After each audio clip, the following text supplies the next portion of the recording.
Ladies and gentlemen, it's hammer time. What's up, guys? I'm Hunter here, and here we are to do a breakdown and discussion on how good the straw doll technique of Nobara Kugisaki, and I guess the Kugisaki family line, but then again, I'm not sure if Nobara's like, that's a weird thing. I'm not sure, because the technique came from her grandmom, but I'm not sure, like, who's her dad? Whatever. The straw doll technique. Obviously, if you're caught up on the current anime, you know that Nobara Kugisaki is, she's seeing other people right now. Maybe seeing them from a plane or two. So unfortunately, it's very, very, very, very likely that we are never going to see this technique used again, unless you're like me and have a little bit of copium. So I think it's finally time to break down the straw doll technique and all its uses and see how good of a technique it is actually. So let's not waste any more time and let's hop right into it. What's up, guys? I'm Hunter here. Fun fact, I do have it on me and I keep it on me at all times. And another fun fact, Nobara Kugisaki kind of has to keep it on her and have it on her at all times, or else I'm not going to say she's worthless, but let's just say she's not that. But let's not talk about Nobara. Let's actually talk about the straw doll technique itself. So the straw doll technique is just as the name suggests. It is heavily based around a straw doll. Unfortunately, well, actually, I think fortunately, I do not own one of those. But essentially what this allows Nobara to do is two separate things. One that has to specifically do with the straw doll technique, and another that has to do with something that is important, but not exactly the straw doll itself or the straw doll technique. The primary use that we see Nobara very consistently use in a lot of her battles within the narrative is the nails themselves. I do actually own some of those, but no, I'm not going to go get some nails. What the nails are for is Nobara imbues them with cursed energy and typically launches them out as projectiles. Think of when Yuji picks up a rock and imbues cursed energy into it, pitches it.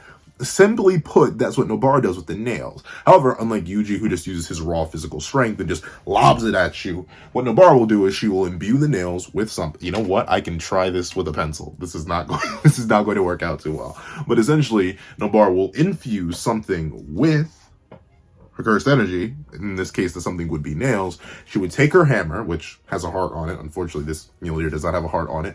And then she will typically throw them up. Notably, they do seem to like hang in midair. That may just be like anime or manga effect timing, or maybe it's Nobara just actually using her cursed technique on them. But the straw doll technique allows the nails to hang in air, and then she... That did not go half as bad as I thought it did. I thought I was going to somehow poke my eye out, even though aiming super far away from me. But essentially, these nails allow for piercing damage. This is actually a relatively effective technique, notably just because of the general, like, lack of range for most characters. This allows Nobara to kind of fight at all three ranges. Because notably, she doesn't actually have to, like, hammer the nails in. She just typically does to keep people at a range. And this range allows her to do extreme damage with the nails, as they will naturally pierce somebody. And of course, this leads into the second nature of the straw doll technique. Once again, ironically enough, entirely independent from the straw dolls themselves. It is hairpin, the ability to exceed the limit of cursed energy that is stored within the nails themselves and cause a detonation, if you will. Notably, the concept of exceeding cursed energy is something that's actually relatively common within the series. You see this also with the Black Bird Strike technique from the sorcerer known as Mei. Essentially, the cursed energy inside one of the nails that Nobara has explodes, detonates, destroying the nail itself, but also as a natural byproduct of exploding the limits of cursed energy, these cause typically massive detonations and will have certain explosives go off. Typically, the explosives are piercing, though. They are not like a full 360 degrees. They go along the line of the nail. So say, hypothetically, we'll use this pencil as a nail. If the pencil is going this way, the explosion, the detonation of hairpin will go like this. This is how she's able to use it to manipulate the environment and also use it to, well, catch people off guard by throwing multiple nails at once. And that's one of the beauties of the straw doll technique. The nails don't have to be fired one by one individually. I only knocked away one pencil because I am scared of... I'm scared for my own physical safety. But in terms of the actual amount of nails that Nobara can launch out, it seems to be just as many as she chooses in a certain moment. Nobara, as a byproduct of her relatively lacking screen time in the narrative, is never really shown to run low on cursed energy just because of how, like, shorter fights are, and thusly the launching of the nails seems to be done at 1 nail, a 2 nail, a 3 nails, a whole bunch of nails. And notably, once again, she doesn't actually have to launch them. She can just drop nails on the ground, and they can sit there, imbued with her cursed energy, and then, when she feels like it, she can activate the hairpin technique to cause the long string detonations at her leisure. These allow for certain setup attacks, and once again, like I mentioned before, environmental manipulation. This is most clearly shown in both her battle against Momo and her battle against Mahito. For the Momo battle, she very specifically implants nails in trees that are already imbued with her cursed energy, and then she detonates them using hairpin, which allows for her to chop down the trees as the explosions break the foundations of them. In the Mahito battle, she drops a whole bunch of nails on the ground, imbued with her own cursed energy. She then drops another nail, activates resonance, well, not resonance, activates the hairpin technique on a smaller scale, forcing the nails to stand up, and then actually activates the hairpin technique and pierces Mahito numerous times. This is a technique that is very, very solid for the tier it is used at against the very specific opponents that it's used at. And then, of course, we have the other major aspect of the STRAWDOLL technique known as resonance. Now, resonance is arguably one of Idol Transfiguration, Dual Soul Syndrome, Unlimited Void, and I think Resonance. They're like the 4 attacks in the entire series that are kind of confirmed to affect the soul based on how the rebound works. So the way Resonance works is Nobara needs to use the STRAWDOLL. See how we've been going for a little bit and I haven't even properly mentioned it. Yeah, the STRAWDOLL, or anything that is shaped like a human being traditionally, so hypothetically a human being themselves, this allows Nobara to input one of the nails, infuse it and her hammer with cursed energy. And you see, just as a traditional STRAWDOLL voodoo technique is meant to work, the moment she hammers something in on the STRAWDOLL, it will cause a retrospective explosion on the target themselves. But the requirement is that she does need to have a piece of the target. The amount of this piece does seem to be rather low, in fact. Notably, when we first see the resonance technique used all the way back against the Roppongi curse, it was the entire arm, but that's familiar because Yuchi ripped off the entire arm and it was thrown to her. But we see in the SL and Ketchizu fight, all it takes is a few okay, it was way more than a few droplets. But still, even just a little bit of that good juicy red life juice, if it's infused into a body or left over, then Nobara could hit a rotation on it and boom, drop it. She basically uses it on herself in that scenario, though. She uses herself as the STRAWDOLL medium. And the reason this is such an effective technique is because the damage is not actually proportional to the impact that is done to the STRAWDOLL. So, for example, with the traditional, at least from my general understanding, if you were to take a STRAWDOLL, let's say my hand is a STRAWDOLL, and you were to pierce right here in the center, a person would feel the pain dead in the center of their chest. But you see, with resonance, we see this numerous times that no, you just don't feel the pain there. The nails of the STRAWDOLL technique will explode on like numerous different levels, even if Nobara isn't striking a specific area. With the Roppongi curse, she very specifically strikes the STRAWDOLL in the heart with the nail that has the arm attached to it and causes the Roppongi curse to literally explode from the inside. But in the Esso and Ketchizu fight, we see her literally detonate, I believe it's Esso, because Ketchizu's the ugly one, I think. But Esso, despite Nobara impaling her arm, boom, their chest explodes. So the relative scaling of the resonance technique to the impact of the resonance technique on the STRAWDOLL, not proportional in the slightest. In fact, it's kind of crazy how non-proportional it is.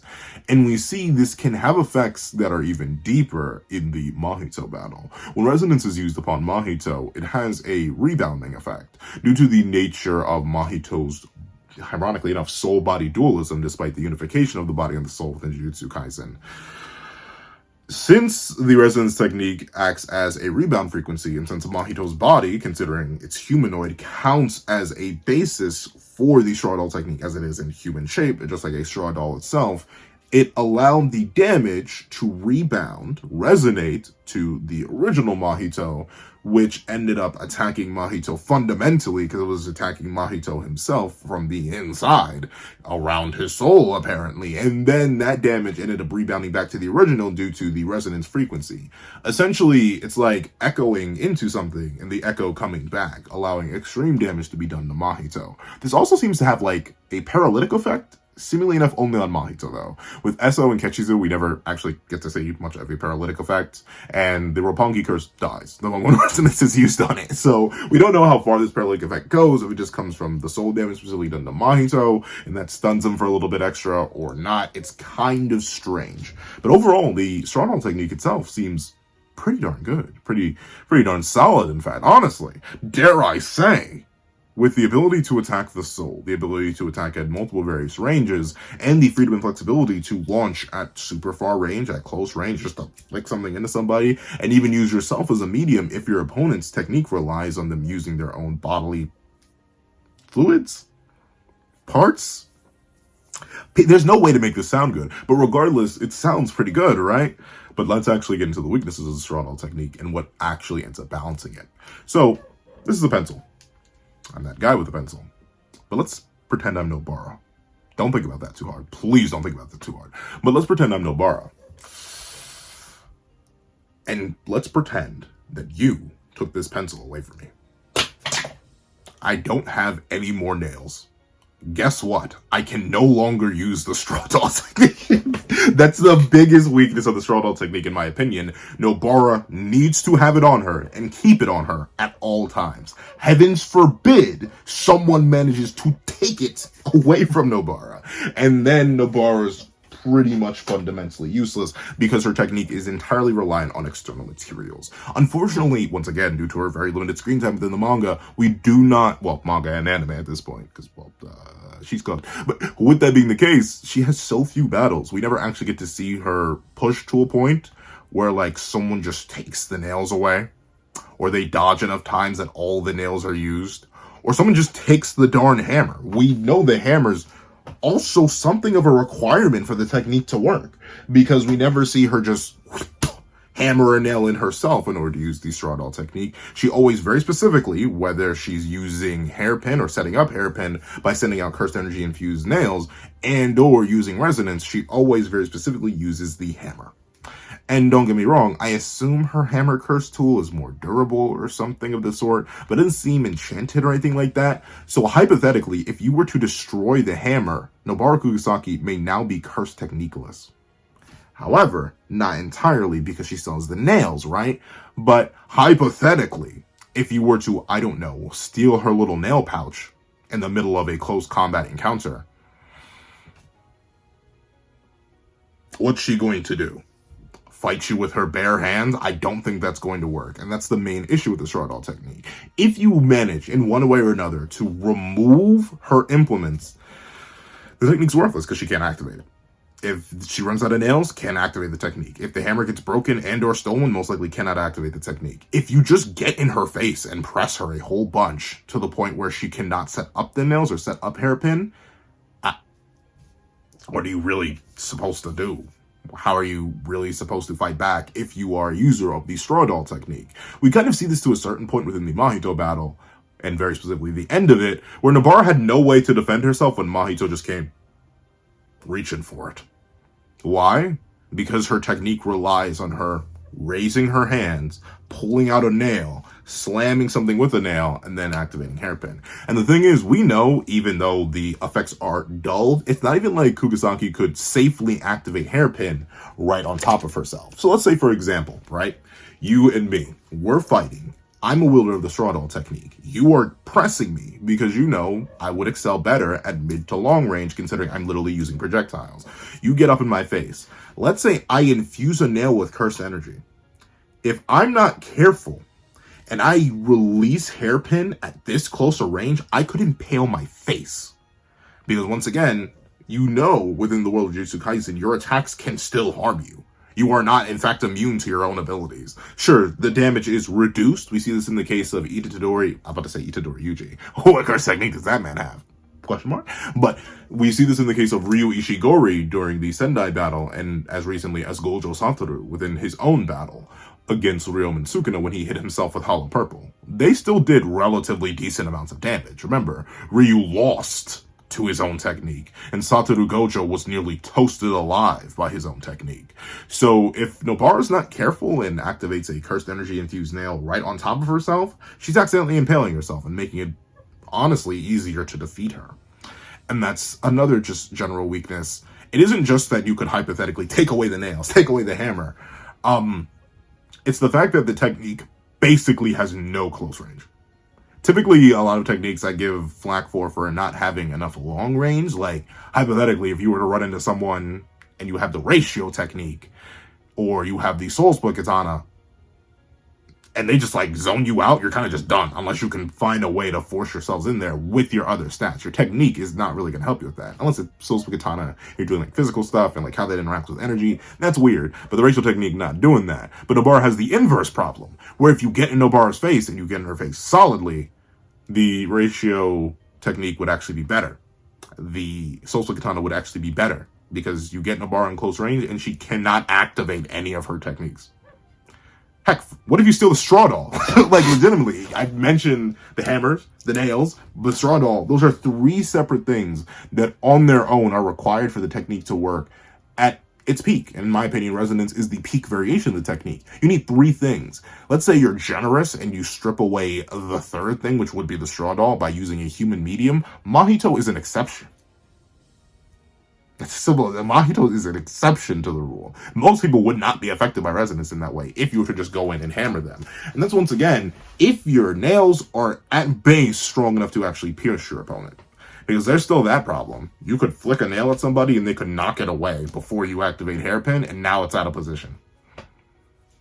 What are you supposed to do then? Unfortunately, the nails themselves, when they're infused with cursed energy, after they're initially launched at somebody, they never really appear to do anything until hairpin is activated.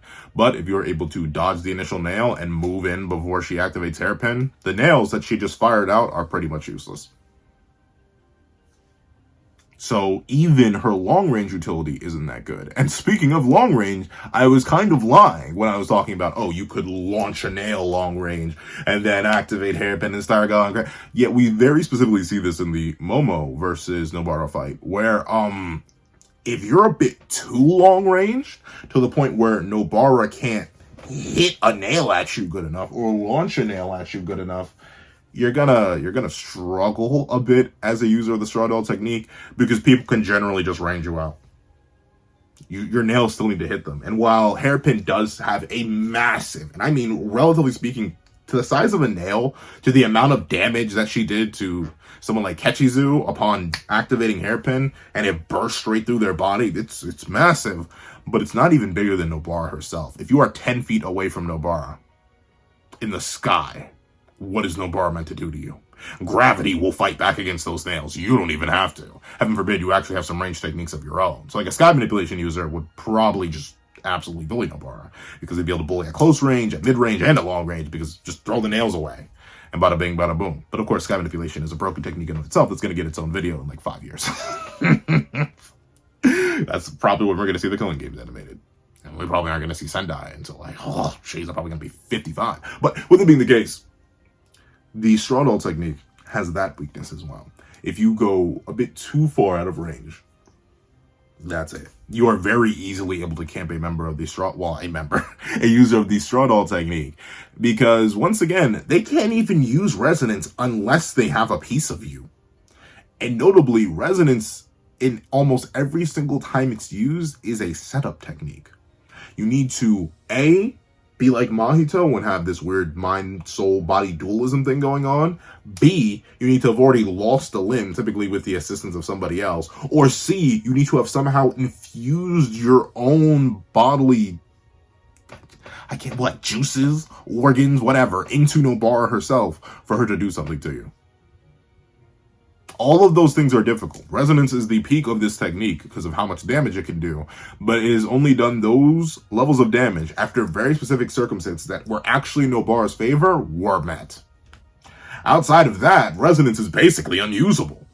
If you're boxing somebody 1v1, how are you supposed to suddenly get their juice, put their juice on your Straw Doll, and get a nail, set the nail up, hammer it in before they've punched you in the face again? And once again, it's not like the straw doll technique gives any extra weight or durability or girth to the hammer itself. It's not like Nobara swings the hammer particularly hard on people. No, that's why the straw doll technique itself exists. The hammer doesn't get a boost. So if you're boxing somebody with the straw doll technique, unless they can swing that hammer harder than anybody else, that's not going to do much damage. It's literally a tiny hammer, too. Notably, you could most likely use a Mjolnir-esque weapon or a larger hammer. Nobara likely just doesn't use it because it's not aesthetic enough, and also probably is a bit too heavy, even with her synergy reinforcement. So the straw doll technique suffers on that level, too, where you can't even access the peak technique easily. It's not an easy thing. And admittedly, there are other very, very powerful techniques, that I will talk about one day, like the Limitless, which the apex of their ability is very, very hard to reach. We see this when ironically enough, when it's needed the most. But it can compensate for that with other defensive utility, like for the Limitless in particular, the neutral Limitless, also known as the Infinity. For all intents and purposes, unless your opponent has domain amplification, and has the stats to damage you with domain amplification, you can literally charge a hollow purple in their face, and they won't be able to touch you. However, to the contrary, if you are trying to set up resonance as a wielder of the straw doll technique, and your opponent is not letting you breathe, you are not going to be able to set up resonance ever. You would have to plan 5 steps ahead, like get a drop of blood as you threw the straw doll up in the air, and then you threw the nail up in the air, and then you hammer, and then you try to spin move. None of that's gonna work that well. And even hairpin itself, once again, it has that close range deficiency or deficacy. I think it's deficiency. I think deficacy means something completely different, if that's even a word. But the thing with hairpin, once again, and the thing with the straw doll technique as a whole, is the defensive utility is non-existent. Non-existent. Literally non-existent. There's just none. There's literally, the defensive technique is swinging a hammer. You do not need the straw doll technique to swing a hammer. I'm just being real with you. Because think about it. Even with something like the ratio technique, hypothetically, if you were to punch somebody as they punch you defensively, you could use the ratio technique to shatter their knuckles. Break their bones a little bit, at least do something, hit that weak spot as they swing for you, and there's some defensive utility. For the Soul Split Katana, hypothetically, this is entirely hypothetically, if your opponent is swinging an attack at you, as long as you're able to properly wield the Soul Split Katana, you could hypothetically slash that bad boy in half. If someone's launching something at you, or swinging for you with the straw doll technique, be careful. Don't activate hairpin, you may accidentally impale yourself, even as you impale your opponent. Don't try to activate resonance, because you literally can't, unless you're the only way I could see you doing it is you would have to hope they're a Mahito situation where they have mind-body dualism, and you throw up the nail as you swing the hammer towards their attack. But even then, if it's an attack that is disconnected from their original body, guess what? It's not going to work. And another thing is, I've been talking about stealing the straw doll, stealing the nails, stealing the hammer. Just break them. Once again, this is a world of superhuman monsters, beasts, and demons. And while sure, the tools can be reinforced, we see that tools being reinforced by some of the strongest characters in the series, like Yuta Akotsu, who have genuine katana blades, can be snapped relatively fine, relatively decently. They can be broken. As simple as that. So this little relatively flimsy hammer, heck, even a hammer of this quality could be shattered by someone with above average strength in the Jujutsu Kaisen world, and that's going to be a lot of characters. So the defensive utility, non-existent. The offensive utility, very specific. The peak of the technique, super duper hard to access consistently, if ever, in the middle of an active fight where you're fighting alone. Heck, even the most simple variation of the technique with hairpin. A liability if used at close range, and kind of hard to set up from long range. You kind of do need the 2v1 scenarios. Let's think of all of Nobara's fights. The Roppongi Curse. After Yuji came in, she was able to use her technique appropriately. Against Momo. I mean, she kind of did start giving Momo the work after she set up the nails properly. But that, once again, that required setup, which not every opponent's going to give you, and Momo is Momo. I'm sorry. I'm not going to give Nobara too much credit on that. Esso and Kechizu. She had Itadori, once again, provide a whole bunch of setup, and Esso and Kechizu literally set themselves up by infusing their blood into Nobara, which just built in and fed into her technique. Mahito not only didn't respect Nobara, but it was also a Mahito clone, and also he happened to be, ironically enough, a victim to her technique just based on how it works. And she died. Nobara has never had a solid 1v1 matchup against somebody that was just straight ones at close range. And thusly, the STRAWDOLL technique has shown nothing else. Am I saying it's impossible to use the STRAWDOLL technique at close range? No. Like, hypothetically, if you're fighting somebody, you could throw a Curse Energy infused nail up, if they don't steal them all. You could throw a nail up, wait till it's angled a certain way, then activate Hairpin, and hopefully stab them in time. But just at the pace the Jujutsu Kaisen fights go, that's not going to happen that consistently. For Resonance, once again, you could set up a multi-layered play. It would need to be Giga Brain, but you could Giga Brain it. You could Giga Brain it, especially if you're able to scrap without the technique for a while. Get a drop here or there, get a little bit of juice here and there, maybe knock off a finger or two. You could time it to where you throw up that nail, you throw up the STRAWDOLL, you see that body part flying somewhere, you swing the hammer, make them dodge, duck the hammer because your physicals are actually decent, then you slam the hammer into the nail, into the body part, into the STRAWDOLL, activate Resonance. All that sounds great. It's not happening in a fight. It's not happening in a fight. And once again, I ask this, if your opponent can and is willing to camp you out, what do you do? What do you do? Launch nails at them? What if they get vaporized? Like, admittedly, this is a completely unfair matchup, but just, you say we give Nobara and Ryu Ishigori equal stats, both at long range and close range. Ryu dominates because he has the ability to vaporize all her nails and or put her in danger by being at close range, or vaporize her nails from long range. The STRAWDOLL technique has its perks. It is overall still a good technique, and I'm going to give it a rating higher than what some may think for how much I've been slandering it. But it is a technique, like another technique I'll be talking about relatively soon, just based on how next episode of the Jujutsu Kaisen anime may go, or will go. But it's a technique that very heavily benefits from having somebody else there with you, or having a really good matchup against your opponent, or this technique is matchup checking. Like, notably, there are certain characters in certain fighting games where if you don't know the matchup, then you can be dominated. I think of King K. Rool from Smash Bros. Ultimate. I think of Majin Buu from Dragon Ball FighterZ. I think of... And those are the main two fighting games. But, like, with that being the case, I think of those kind of characters, those matchup checks that make you be like, oh, do you know how this works? Well, then that's it. But the thing is, the STRAWDOLL technique is not only not that vague, so even if you start the matchup not knowing what's happening, you're going to figure it out relatively quickly, and you're going to realize, oh, she needs 3 separate implements to actually do anything. And at bare minimum, she needs 2 to do something. Okay, let me just not let her have those, and boom, you're good. But if used with other people, if combined, if you have that matchup, it's one of the best techniques in the verse. Against Mahito, fantastic technique, because of the soul body dualism. Against Eso and Keshizu, who rely on infusing you with their bodily fluids, that sounds so wrong, but very, very good. When you have somebody who can tear off a limb or get a bit of juice off, if you have somebody else who can partner up and then get a bit of juice, get a body part off the opponent, and then you're there to take the easy alley-oop and just hammer something down, great. Fantastic technique. One of the best. Once again, the ability to just disproportionately cause extreme amounts of damage through a hammer tap on a STRAWDOLL is wild. But on your own, in a intense head-to-head battle, ultimately it's just not going to be enough. It's not going to provide as much utility as you'd want. And ultimately, it's not going to be the best, at least in my opinion. So if I had to give the STRAWDOLL technique a rating overall, at its peaks, it's like an 8 out of 10 technique. The ability to damage the soul is fantastic. It's basically unguardable.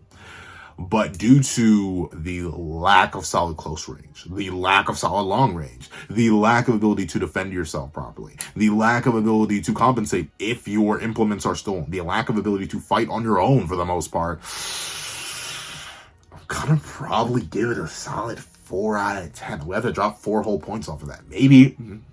The thing is, maybe even a 3, because it's such a niche technique. In my opinion, it's why NOBARA doesn't actually get too many fights. Unlike something like the Bumped Shadows technique. Unlike something like the Limitless. Unlike something like Left, Right, Good Night. Unlike something like Auto Transfiguration. Unlike something... I can't say Boogie Woogie. I'll be talking about Boogie Woogie soon enough and how I think it ranks in the technique. But even unlike something like the Ratio technique or the Soul Split Katana. Though admittedly, the Soul Split Katana is kind of weird because you do need the Soul Split Katana to use the Soul Split Katana. I think the straw doll technique is too situational, too limited in its utility, and too reliant on other people in order for it to be a really top tier technique.